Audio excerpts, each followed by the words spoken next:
What's up, everybody? Welcome to the show.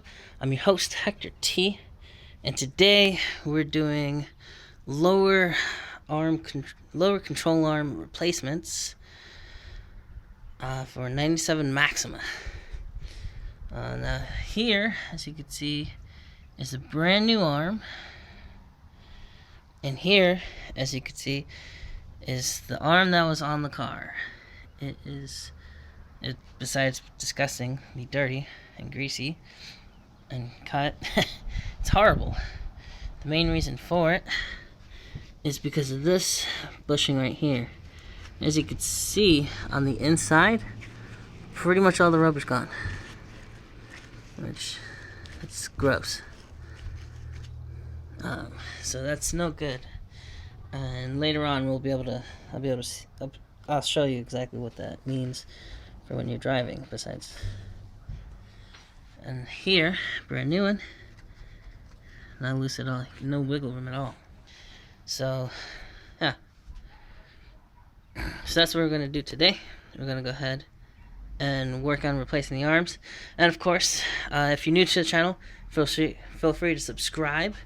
Give me a like, comment below. Let me know if there's anything you would have done differently, anything that I should have done differently. I am just an average Joe, I guess you could say. I've been working on my car for 5 years, but you know, there's mistakes I make. So yeah, so we're gonna go ahead and dive right into it.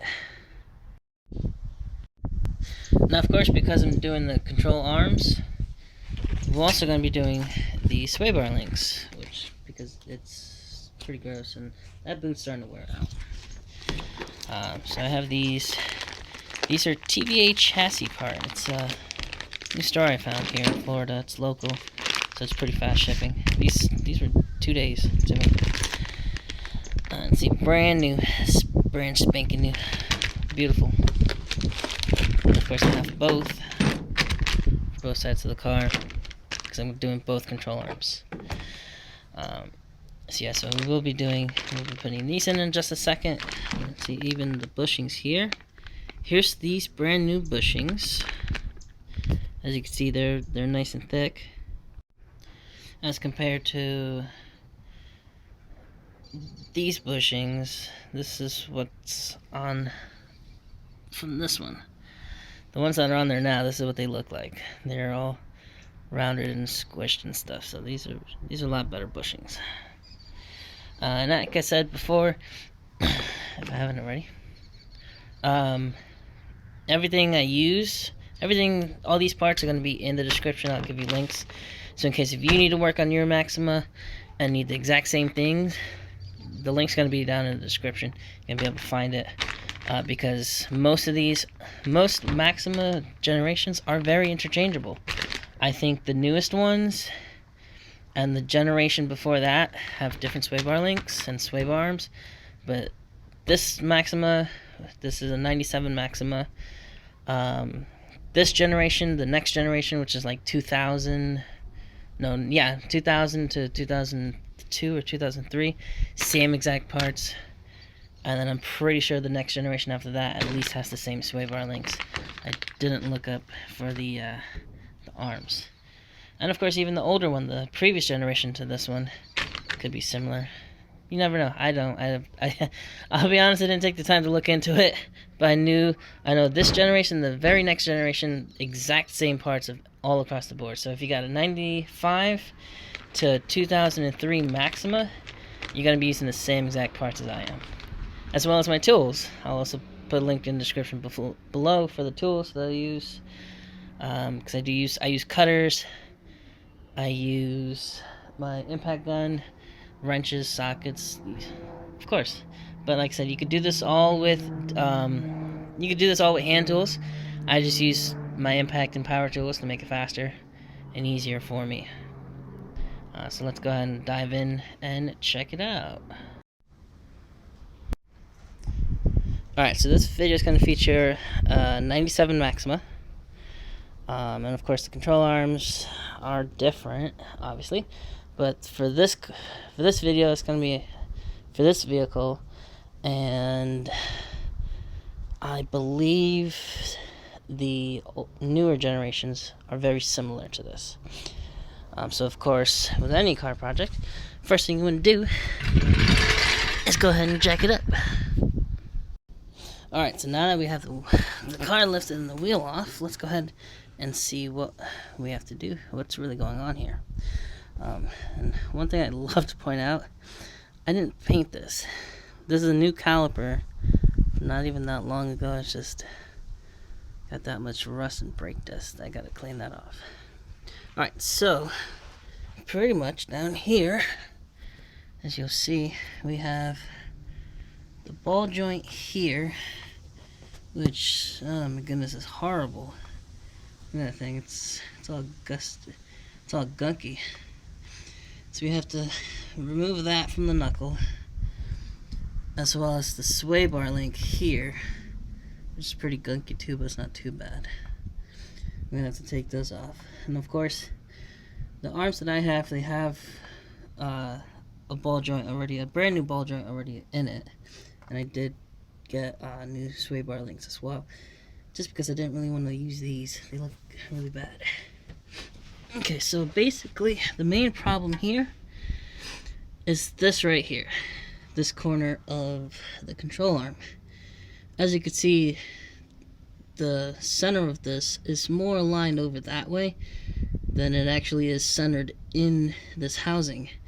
That's because all the rubber inside for the bushing has just been destroyed. It's demolished. It's non-existent, actually. It's really bad. That being due to the oil leak in this car, and possibly even from power steering leak. So that's, yeah, so when you get leaks like that, it's really bad on the rubber. So that's why we have to replace the control arms, because this one right here, when driving, this right here, which is the alignment bolt, I believe it's called, this actually sways back and forth when you're driving, so it actually jerks at the wheel back and forth, which is very dangerous. So yeah, so that's why we got to do that. Now, on this side, it's a pain, and I'm probably gonna have to take this out, this arm with it, just because right here underneath the oil pan, near the oil pan, there's this wire that comes across with this bolt on right there. So I can't get my socket in here, because unfortunately for this one it's a 28, and I have a deep 28, and it doesn't fit in there. It's only 28 I have, so I'm gonna have to take this side off with this, which means we're gonna have to do these 3 bolts, which I just need to clean them off. There's some oil on them. And then, of course, back here, to get that bushing, pretty much just got to take off this panel here with these 3 bolts, which of course with an impact wrench shouldn't be too hard. But like I said, you can do this with common tools, wrenches and sockets, depending on what you have. So yeah, so that's what we're working with here, and that's what we have to do. So yeah, so basically we just, once we get this knocked off, I gotta clean that off from the bottom of the knuckle to get that ball joint out from there. And then once I clean that off, take off this piece here, and then we'll be able to start taking these off with the impact wrench. So that's what we're gonna do now.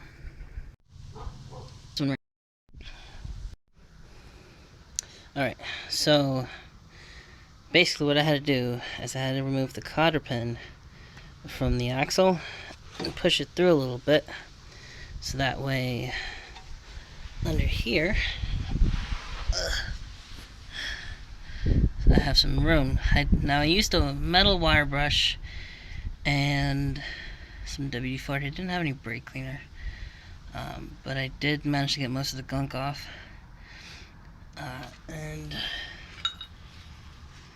from what I have, I have a 3/4 that I'm using. That now that I have the space here, fits pretty snug on top.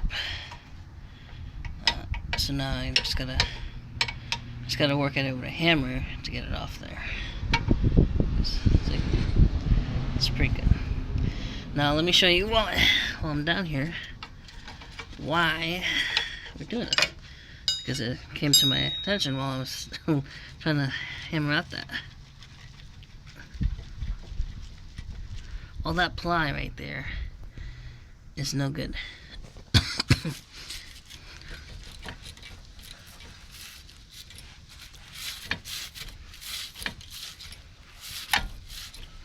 All that is no good. Excuse me. That's what's actually happening when driving the car. So, yeah. So, not 17, not an 18 either. 19 or 3/4 is what I found on here, but I'm using my 3/4 right now. It fits a little bit better. So, yeah, so like I said, metal wire brush, clean it up pretty good from all the gunk. Now I just gotta work it loose. So, because my bolt is so old in there, the nut and bolt so bad, it's actually stripped. It's actually stripping. It's not coming out at all. No matter what, it's not coming out. So, I'm gonna have to get in there with my angle grinder and actually use a cut disc to cut it off of this. Which is going to be a pain in the butt, because I didn't really want to have to do that, but that's what it's going to take to get it done. So, what I'm going to use is I have this super thin cutoff wheel for my angle grinder. It is 3/64 inches, 3/64 of an inch thick. Which is not thick, it's very thin. As you can see, it's a very thin blade. So I'm gonna have to go ahead and use that to get that out of there. Okay, so now that everything's been disassembled from the knuckle here, with it on the ground, I should actually be able to come in from the side. If I can hold this. Should be able to actually come in from here with my angle grinder. Just cut this bolt right here. It's about an inch. Not actually less than an inch. About a centimeter thick. So it shouldn't be too much. So let's go ahead and do that. Alright, so once I cut it from the lower control arm, with some banging, grinding, and more cutting, I was finally able to get the piece out from here. And which is right here, as you can see. Here's the bottom here from where I cut out from the control arm, and then here is where I cut out from this nut, because it took a lot of MacGyvering to actually be able to loosen it up a little bit to have more wiggle room, which I then hammered it just to loosen it in place, and then I just cut it off and took it out. But I basically had to set up a homemade wobble kit for my impact hammer, and that's how I was able to get it out, which did break. But now that it's out, we have the lower control arm ready to go. Oops. So with everything out of the way, I put my caliper up in the spring. I have the axle resting on the sway bar, which is still being held on the outside. And now this, as you can see, look at all that wiggle room. It's not supposed to be like that. So, with this out of the way, now we come in here. We can come down here and get these three for the alignment bolt, and then this one, and this one to get this panel off, to get the bushing in there to be able to pull it out. Alright, so these three right here, let's see, just make sure, yeah, okay. So this one's going to be a 22, that's upside down, a 22 for these three here, as well as these three here to get underneath the subframe where that bushing is. Now for this one, as you can see, 22 is way too small. So this one's actually going to require a bigger one. Which this one should be the right one. This is a 1 1/16 or 29 millimeter. Let's see.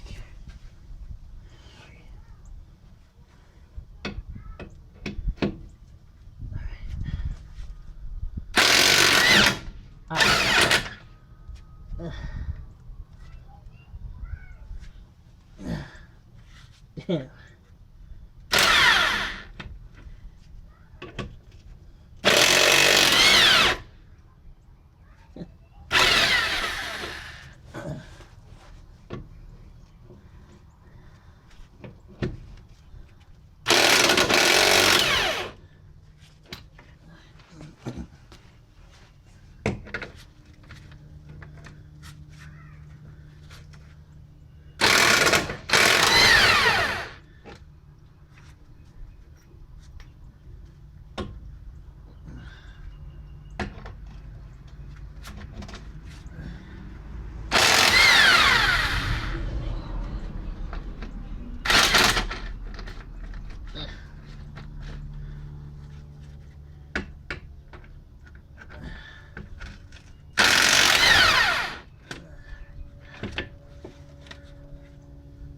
Alright. Now.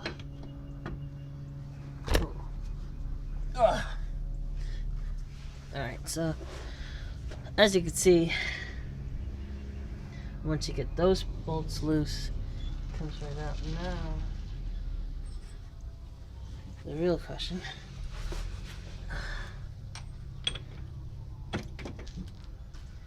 is, can I fit that in? Which I can.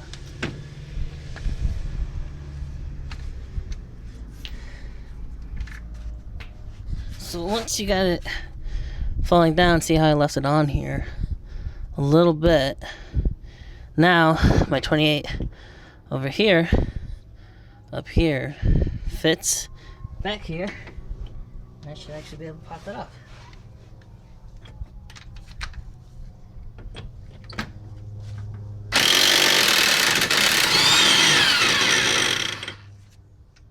Yep. Perfect. See, came out. Alright. So pull the washer off. Make sure not to lose that. That's the washer. I'm going to clean that off skunky. And basically, now, should be able to slide the whole thing right out. Like so.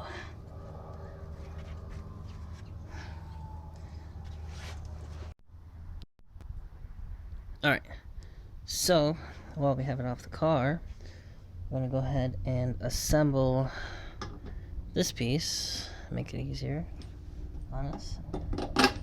There, pretty much just put it in there. And we want the thread going in the same direction as the ball joint. Now, with these ones, it came with the little plastic locking mechanism in the bolt, which is pretty good. Alright, so now you're going to want to use a 14 to hold the inside, and a 17 to actually bolt with. Put it away.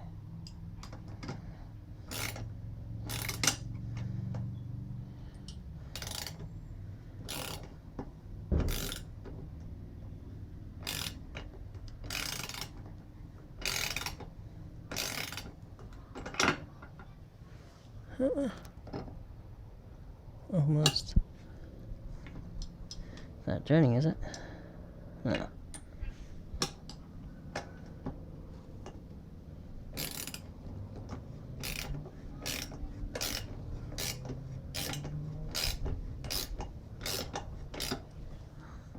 Man, it just takes a lot. No. Starting to run out of space now. Okay, so let me go ahead and hit it with my my ratchet really fast. Alright, so I had a deep one just in case. 17. Let me see. Let's see if we can get it. Yeah, perfect. Let's see, there we go. Just need to move it out a little bit. Away. And perfect.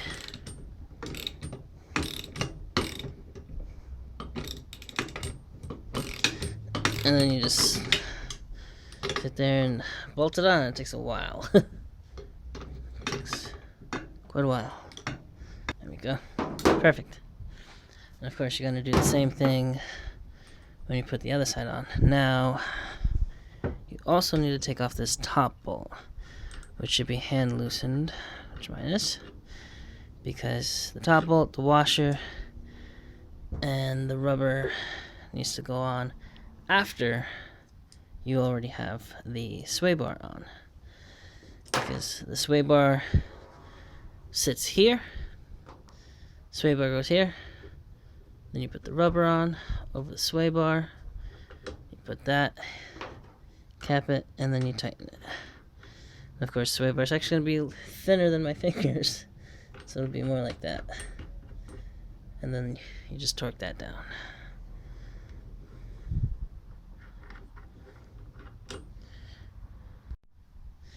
Okay, so the control link nut should be set to 44 foot-per-pound of torque, and then up here, the bracket nut is going to be 43 foot-per-pound of torque, which we'll go ahead and torque that after we put the sway bar on, of course, because we need to have these off to put on the sway bar. Because like I said, it does fit here first, and then the bushings, and then the nut with the washer. Alright, so now that we have this assembled, we'll go ahead and put it on. Alright, so, wow, this is bad. I didn't realize, but my memory card had messed up, and the clip actually stopped recording. It didn't really record much. So, with some fondling around with the bolts and stuff, I was able to get it all on. And everything is torqued on the control arm. So here's the new control arm installed. Well, not fully, so I've got to assemble everything back together here. But yeah, so this one is torqued to 117 pounds, they said. And I don't have anything fancy, but I do have this this click torque wrench, which is pretty good to use. Underneath here, these are torqued to 117, as well as the ones here.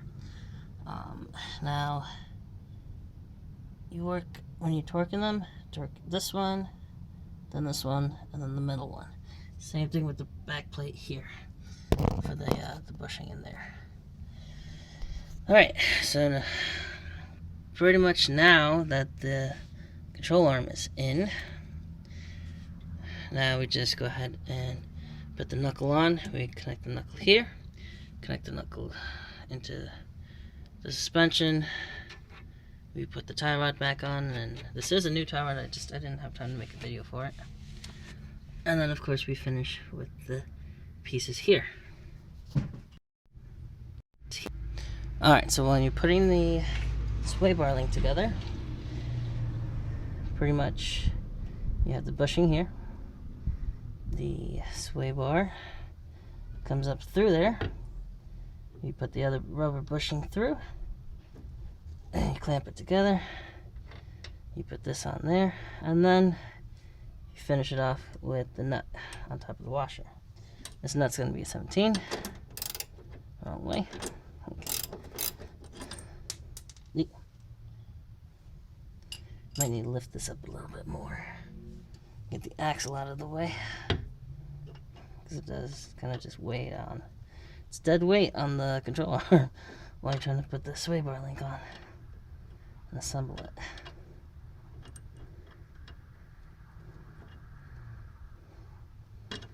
Okay. Dang it. Now this might actually be a little bit easier for you. So you used to lift, I might actually just do that and lift up the control arm while you're tightening this. And this gets tightened to 43 to 45 pounds of torque. Once it is, per se, tight.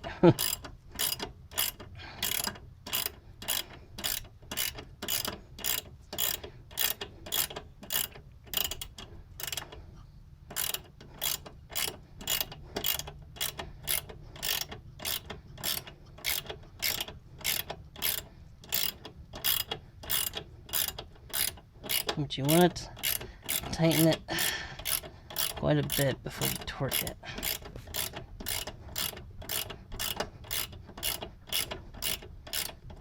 Not too much. Basically, from what I see,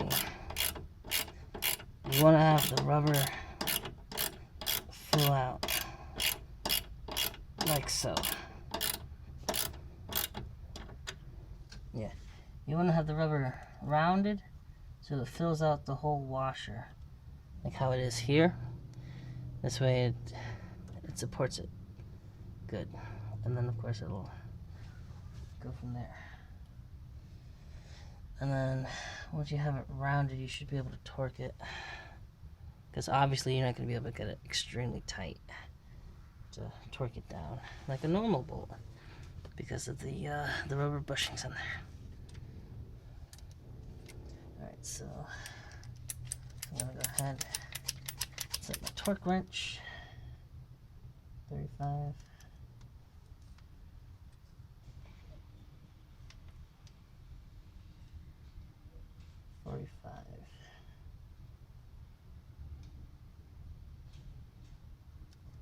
So that's 40. Oh, that's 40. 45. Actually, I would do 46. Do 47. Pounds per torque. Should be good.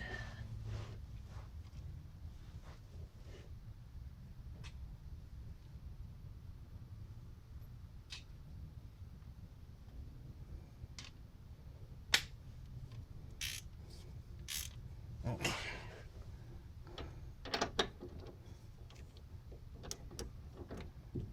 Alright. Let's see how tidy. Yeah, it's not even there yet. I'm not sure how you're supposed to actually torque this. Because you're gonna just keep turning and the rubber is just gonna keep squishing. I don't know how you're supposed to torque it to 45 pounds, but that's what they said, 45. But honestly, it's got a ton of wiggle room, ain't gonna go nowhere. Plus I put a little bit of Loctite inside along with the Loctite bar thing that they use. Alright, so once that's in, you're good. That's it for that. That's torqued. Those are torqued. Those are torqued. These are torqued. These were torqued before I put it on. 45 pounds on this, 45 pounds, 38 on that. 38 to 45. Follow the ball joint down here in the little corner of the video. This 38. And yeah, so let's go ahead and reassemble the hub into the wheel well and put everything back onto it. Alright, so first things first. ahead and throw on the knuckle to the ball joint down here and throw the axle inside. Alright, so it's easier.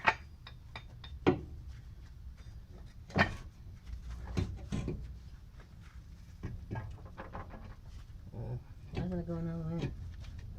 Oh, this axle's weird. Alright. Okay, nothing stuck in there. Okay.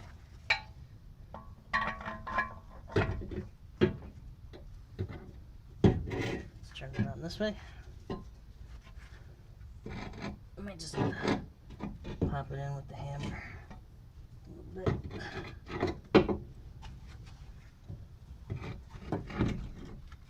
You know what? I actually just put the ball joint down first. Make life simpler. There.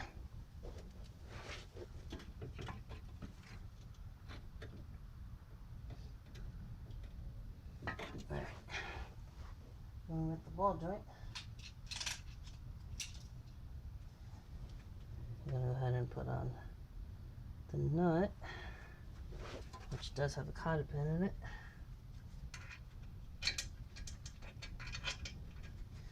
So I always recommend, if it doesn't come with it, get the castle nut. This way, cotter pin goes inside.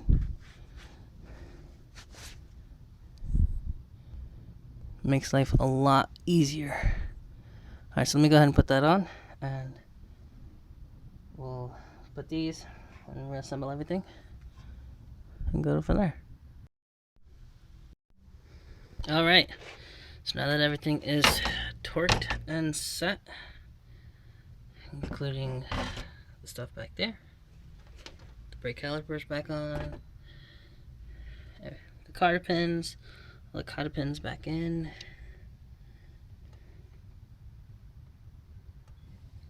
everything is all set. There it is. Alright, and that is one very nice lower control arm and sway bar link. And you can shake it around. There's no play whatsoever in that. It's perfect. So now you can go ahead and drive off and not have to worry about the steering wheel snagging on you, which is safe and sound. Alright, so that's it for this video. Pretty much the last thing to do is just mount the tire back on and take it for a test drive. I did forget to mention the bolt sizes. This one is a 19, that one's a 17.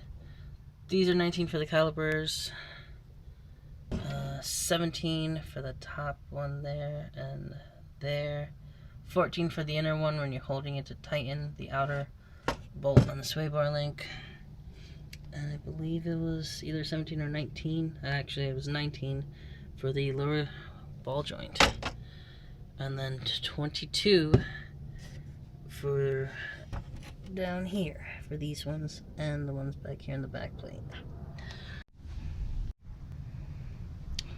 Alright, so this is actually the next day while editing, but I figured I'd go ahead and insert this in now in this point into the video. But basically with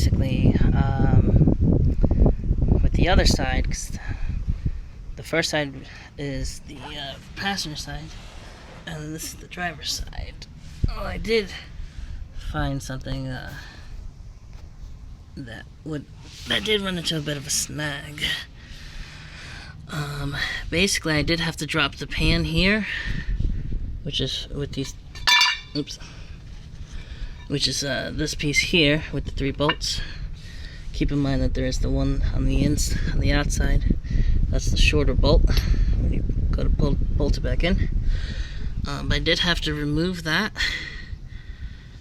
as well as loosen these up more and actually take out this one so I have leverage, because the bolt right here was actually here, by the transmission pan and transmission. So you do actually have to kind of, if you don't want to take it off completely, you do have to lower this and take off this piece to make it easier to lower it more. So that way you have the clearance. Because as you can see, where did I put it? Because as you can see, without lowering it, it's going to hit right into the transmission. So as long as you go ahead and lower this, then you have plenty of room to put the socket in. Unless you, of course, if you have a smaller socket. I have a deep socket, so that's what I have to do. But if you have a smaller socket and you're doing it with hand tools, you might be able to fit it in there. But me, of course, I'm using my power tools, so that's why I needed to do that. But yeah, so that's it for this video. It's late now, because there's finagling with the lower ball joint before, the old one. So it did take a bunch of time, but pretty much now you just do the same thing for the other side, and you have them both complete. And next time I'll be out here is probably to do my sway bar bushings. That'll be for another video. So if you like this video, go ahead and give me a thumbs up. If you didn't like the video, you know what to do. Feel free to subscribe for more great videos, as well as check out my channel for any other videos that you might like, as well as my gaming channel if you're into that sort of thing. But if not, that's it for today. This is your host, Hector T, signing off.